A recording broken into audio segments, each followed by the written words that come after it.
형제가족 여러분 안녕하세요. 오늘은 8월 4일 목요일 천국 복음을 가진 사람이라는 제목으로 마태복음 13장 44절에서 58절까지를 묵상합니다.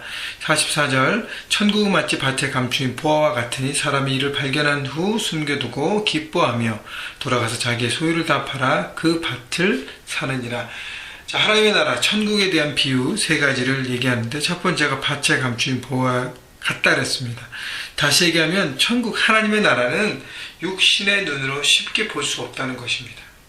사람들이 세상의 욕심, 세상의 부를 추구하고 그것을 따라가는데 많은 사람들이요. 그런 사람들은 육의 눈을 가지고서는 볼 수 없는 것이 하나님의 나라, 영원한 하나님의 나라의 모습인 것을 우리가 얘기하는 것에 밭에 감춘 보화라고 했습니다. 그래서 영적인 눈에 띄어지고 복음을 듣고 바라보는 사람만이 그것을 발견하는 것이죠. 그렇게 되면 어떻게 해요? 기뻐함이 뭔지 첫 번째, 기뻐함. 그래서 복음을 받아들일 때 우리가 기뻐하는 것입니다. 그 다음에 자기의 소유를 다 팔아 그 밭을 사느니라. 하나님 나라를 소유하고 하나님 나라를 누리고 하나님 나라를 사모하는 인생을 살기 위해서 어떻게 해요? 자기의 소유를 다 팔았다 그랬습니다. 자기의 희생 대가지불이 필요한 것이에요. 그래서 자기의 것을 다 드렸다는 것은 내 삶의 내 모든 것, 내 소유, 내 모든 것이 내 것이 아니고 하나님의 것을 인정하고 내 삶의 하나님의 주인 되신 삶을 살아가는 것이 바로 하나님의 나라의 모습인 것이죠. 왜냐하면 영원한 것을 추구하기 때문에 내 육의 것을 내려놓는 것입니다. 45절 또 천국은 마치 좋은 진주를 구하는 장사와 같으니 극히 값진 진주 하나를 발견하며 가서 자기의 소유를 다 팔아 그 진주를 사느니라. 좋은 진주를 구하는 장사. 그럼 진주를 찾기 위해서 바다에서 많은 사람들이 특정인 전문가들이 그걸 찾잖아요. 그죠? 일반 사람들은 그걸 보고도 발견하지 못합니다. 그렇기 때문에 육신의 눈으로는 똑같이 볼 수가 없는 것이에요. 영의 눈이 띄어진 사람에게만 보여지는 그 진주 같다는 것입니다. 보화, 진주 어떻게 다 보험을 추해져요. 귀한 것입니다. 존귀한 것입니다. 그러나 세상의 눈으로는 그걸 발견하기 어렵다는 것입니다. 결국 영의 눈을 뜨고 복음을 받아들이고 예수님을 자기 삶에 인정하는 사람, 주인으로 모시는 사람들이 바라보고 그것을 위해서 내 것을 다 내려놓게 되는 것이죠. 자기의 소유를 팔았다는 것. 우리 예수님을 믿고 하나님 나라를 바라보고 영원한 나라를 바라보고 그 삶을 살기 위해서 어떻게 내 대가지불이 필요하다는 거예요. 내 가장 중요한 시간을 드려야 되고 내가 갖고 있는 그 물질을 드려야 되고 내 에너지와 생각을 드려야만 하나님의 나라의 삶을 살 수 있다는 것입니다. 여러분 생각해 보십시오. 47절 또 천국은 마치 바다에 치고 각종 물고기를 모는 그물과 같으니 그물에 가득함에 물가로 끌어내고 앉아 좋은 것은 그릇에 담고 못된 것은 내버리니라. 물고기를 담는 그물과 같다 그랬습니다. 이건 마치 알곡과 가라지의 비유처럼 그물의 물가에, 그러니까 그물로 이렇게 물고기를 잡고 끌어내서 마지막에 그것이 좋은 것과 나쁜 것을 갈라내고 좋은 것은 담고 못된 것은 버린다 그랬습니다.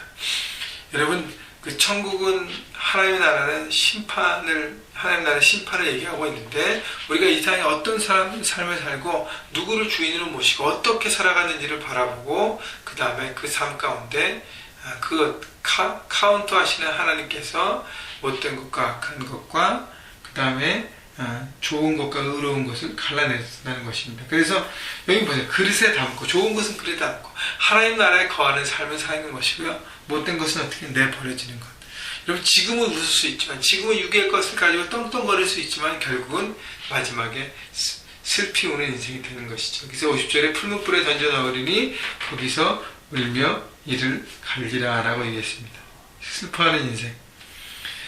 그래서 내가 하나님 나라에 담기는 그릇의 인생이 되는가 아니면 내버려지는 인생이 되는가 지금 내 결정과 내 삶의 방향과 모습에 따라 달라진다는 것입니다. 여러분 그래서요 육적인 눈으로 갖고 있는 세상의 모든 것들 거기에만 묶여 사는 인생이 되지 마십시오. 빨리 내버릴수록 여러분 자유하고 하나님 주신 평안을 누리고 하나님 나라에 담겨진 인생을 살게 될 것입니다. 그렇다고 필요 없다는 것이 아니에요. 하나님께서 채워주십니다. 그러나 내 중심, 내 방향, 내 마음의 어떤 그 추구하는 그것이 무엇인가가 달라진다는 것이죠. 53절 예수께서 이 모든 비유를 마치시려 그곳을 떠나서 고향으로 돌아가사 그들의 회당에서 가르치시니 그들이 놀라 이르되 이 사람의 이 지혜와 이런 능력이 어디서 났느냐.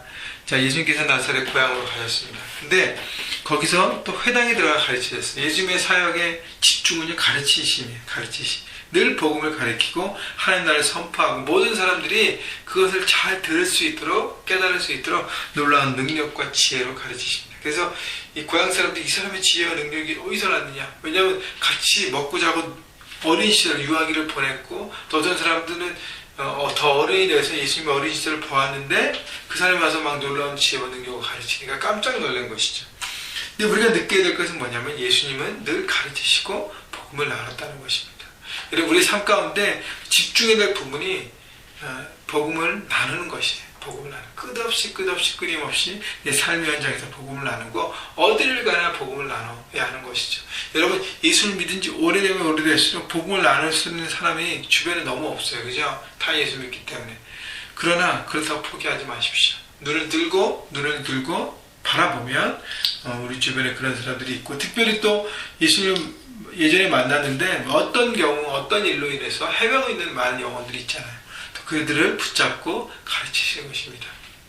여러분, 또 우리가 1대1을 강조하고 있는데 내가 배우든지 가르치든지 하면서 우리 하나님의 제자로 서가고 있습니다. 여러분, 가르칠 때 그 진리가 내 안에서 살아있기 때문에 하나님의 놀라운 진리를 우리가 배워가는 것이죠. 그래서 여러분, 배우고 가르치는 것. 그래서 우리 교회 여러 가지 캐치프레이즈 중 하나가 배우든지 가르치든지 아닙니까? 여러분, 그래서 늘 그것 가운데, 진리 가운데 살아가신 여러분 되었으면 좋겠습니다. 55절 56절.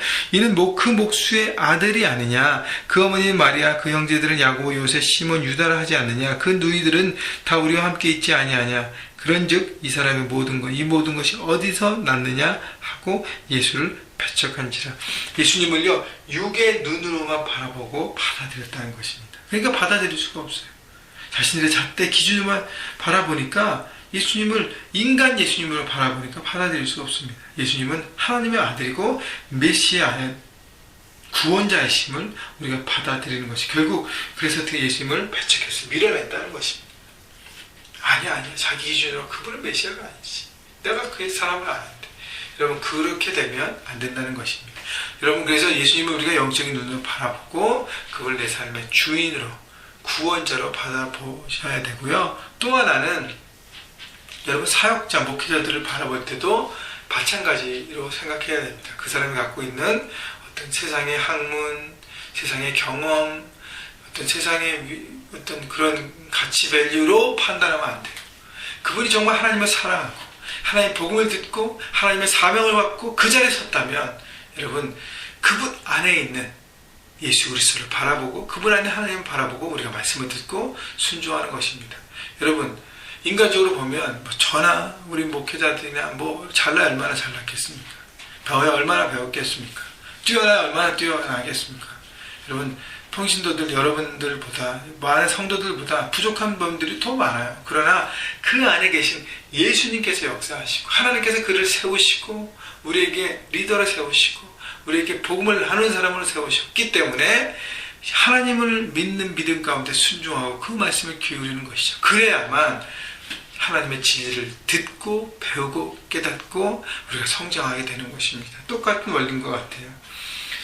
자, 57, 58절 다시 보면 예수를 배척한지라 예수께서 그들에게 말씀하실 때 선지자가 자기 고향과 자기 집 외에는 존경을 받지 않음이 없느니라 하시고 그들이 믿지 않음으로 말미암아 거기서 많은 능력을 행하지 아니하시니라.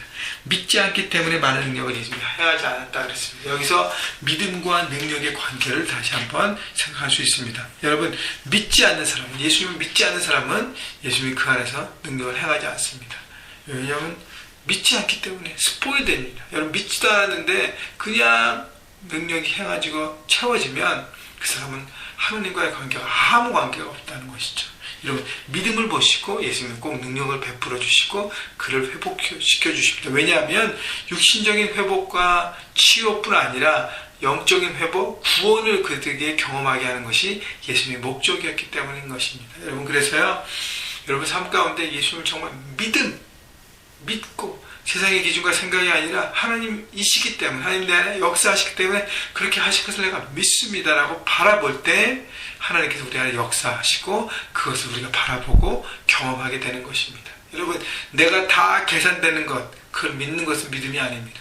내가 내 생각으로 되지 않고 상식으로는 허락되지 않는 그 모든 것들 하나님의 뜻 안에 있음을 우리가 발견하면 될 것을 믿습니다 라고 나갈 때 주께서 우리 가운데 그것을 믿음으로 보여주시고 역사해 주시고 기적을 보여주시는 것입니다. 여러분 그래서요 믿음이 너무나도 중요하다는 것 생각해 보시고 여러분 삶의 현장에서 도대체 되지 않는 여러 가지들 계산되지 않는 모든 것들 가운데 하나님의 뜻 가운데 바라보고 여러분 믿음으로 나갈 때 주님께서 주님의 때 주님의 방법으로 모든 것을 보여주시고 행하게 하실 것이라고 여러분 믿으시기 바랍니다. 여러분 믿을 때 여러분 능력을 경험하는 놀라운 삶이 될 것입니다. 그렇게 능력 있게 살아가시는 여러분 모두가 되기를 주님의 이름으로 축원합니다.